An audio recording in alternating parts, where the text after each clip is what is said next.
ইতিমধ্যেই যে সমস্ত মুরব্বা, মুনসুর মিঠাই এই সমস্ত দোকানগুলো বসতে শুরু করেছে দেখতে পাচ্ছ। বিভিন্ন জায়গা থেকে যারা বিক্রেতা তারা প্রতি বছরই এই ইসালে সবে আসেন, এবছরও তারা চলে এসেছে। আমরা দেখতে পাচ্ছি তাদের হাতের তৈরি এই সমস্ত যে মিঠাইগুলো সেইগুলো তারা প্রস্তুত করছে।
সাজিয়ে রাখছে, কারণ আর মাত্র কয়েকদিন বাকি রয়েছে।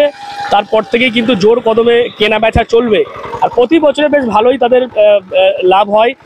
তবে করোনা পরিস্থিতি থাকাকালীন 2-3 বছর সেইভাবে কিন্তু মানুষ না হওয়াতে লাভ তেমন হয়নি। এবছর তারা আশা করছেন ভালোই বিক্রি বাটা হবে। একটু কথা বলো। বলছি, কোন জায়গা থেকে এসেছেন আপনারা? আমি বিহার থেকে এসেছি। বিহার থেকে? তো প্রতি বছরে কি ছেলে সব আসা হয়? আমি এখানে কাজ করতে এসেছি 1 মাসের জন্য। আচ্ছা, যাই হোক। তো মানে প্রতি বছরই আসে। কেমন কেমন মানে এগুলো কি করেছে? তো হালুয়া, মনসুরি, মোরাব্বা, পাপড়ি, আনারসা এগুলো সব হয়? এগুলো সব হয়। এইবারে কি ফিক্স কোনো দাম করা হয়েছে না? ফিক্স কোনো দাম নেই, মোটামুটি 120-র উপরে রেট থাকবে। রেট থাকবে মানে? কেন তেল চিনি দাম তো হয় না, বেড়েছে। লোকের লোকের দাম বেড়েছে, মজুরি আছে, খাটনি আছে, জায়গা ভাড়া আছে, একটু দাম এবছর মানে চড়া হবে। হ্যাঁ, মোটামুটি 120-100 এর উপরেই থাকবে, নিচে থাকবে। আচ্ছা, এগুলো কি চিনি দিয়ে বানানো হয় নাকি? ওই তো চিনি, বেসন, ময়দা, এইসব, তেল। আগে থাকতে এগুলো করে রাখছেন আপনারা? হ্যাঁ, আগে থেকে রেডি করতে হবে তো, নাহলে এতটা প্রোডাক্ট করা যাবে না, লাভ হবে না। আর কদিন পরে শুরু হবে তো? ওই তো 5, 6, 7 ইংরেজি। আচ্ছা, বুঝতেই পারছেন যারা দোকানদার রয়েছেন তারা আসতে শুরু করেছেন।